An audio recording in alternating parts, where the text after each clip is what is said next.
Halo 4 is such an interesting title in the Halo series. It's 343's first game in the continuation of Bungie's franchise. So they had a lot to live up to, and they had to kind of build off of Reach. You remember Reach, the game with jetpacks, armor lock, and Spartans with lightning coming off them? Oddly enough, I don't think Halo 4 was as drastic as Halo Reach. I mean, looking back on it, I think Halo 4 is easily the most COD-like, for a lack of a better term, Halo game. I mean, there are kill cams, loadouts, ordnance drops when you get enough kills. 343 was certainly trying to capture that COD audience. However, in doing so, it made Halo 4 feel like almost a fan-made Halo game. Of all the Halo games in the entire series, it feels the most fan-made. I still think Halo 4 looks really good. Halo 4 was for 360, Xbox 360. This game looks fantastic for a 360 game. I'm still impressed they managed to pull that off. But it's funny because this game looks and plays so much better on Xbox One on MCC than it ever did on Xbox 360. Halo 4 in 60 FPS was how Halo 4 was meant to be played. And I'm curious how this game would have turned out had they waited a little longer on it. I'm probably being a little too hopelessly optimistic because it would probably be pretty much this same game. Looking back on Halo 4, I don't think it actually did too much objectively wrong. It just kind of lacks a spark. It's so mundane. It doesn't draw you back in. I think the Halo 4 campaign did some very interesting things, and I still think it has some of the best cutscenes in Halo history. But I can save that for another video. Right now I want to talk about multiplayer. The bolt shot.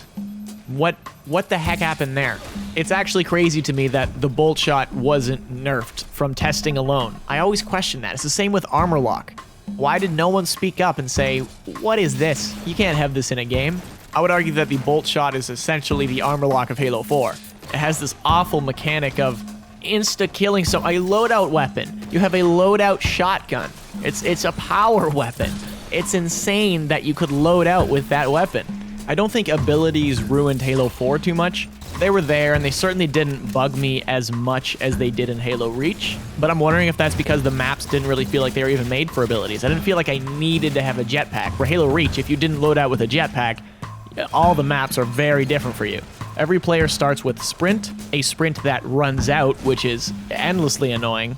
If you're going to have sprint, you might as well have it be infinite because, man, is that annoying. But I'm not compelled to use sprint in Halo 4, and I always forget about it. It's a perfect example of a forced-in sprint mechanic. For Halo 5, it's obvious that everything has a purpose there. This game was built around these abilities. Where sprint was... it just feels tacked on in Halo 4. There's no reason to use it. It's just there. Where in Halo 5, Big Team Battle, in my opinion, sucks. In Halo 4, Big Team Battle is probably its strength. I think Big Team Battle in Halo 4 is an absolute blast. The DLC maps that came out later were some of the coolest maps I can think of in recent memory. I mean, obviously not that cool because I can't even remember the names of them, but they had really cool visual style. Going head to head with mantises was a blast. It works, and it's just a good time.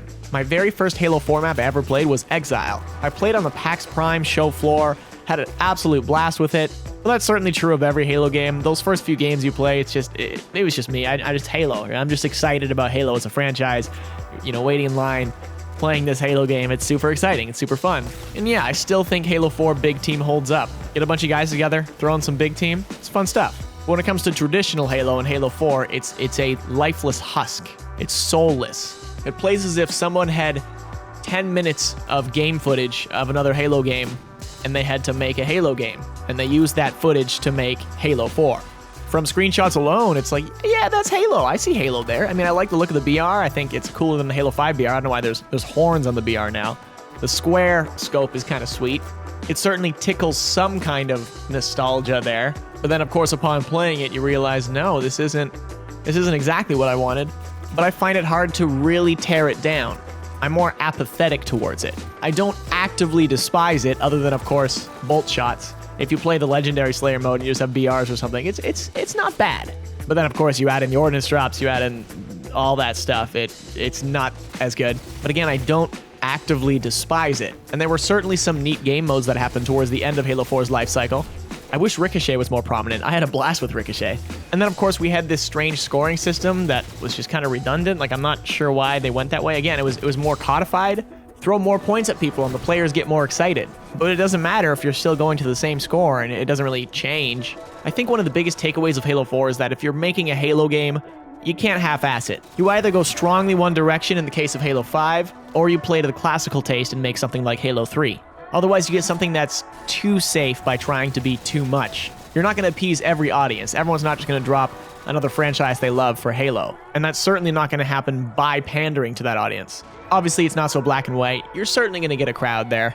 But if the game doesn't hold up and it doesn't pull you back in and it's kind of meh like Halo 4, then you're standing there with a shell, but no nut. Blue balls, no nut, accurately describes Halo 4.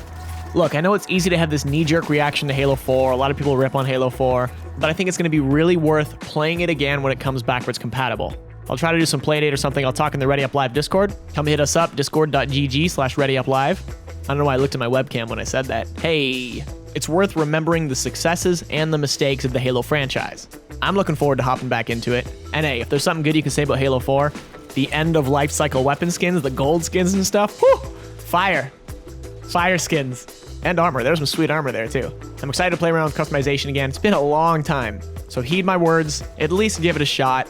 Log a couple games just to remember. Just to remember what wasn't so bad, but also know what should probably never be again. If you enjoy my commentary, absolutely hit the like button. That's much appreciated. I see the like button as a silent nod. For every like button, I picture one person stroking their beard, nodding, sipping a coffee. I appreciate it. Appreciate you. Greenskull on Twitter, Greenskull on Facebook, Greenskull on Mixer, RUL Dan on Instagram. Hit me up around the net and subscribe for more Halo.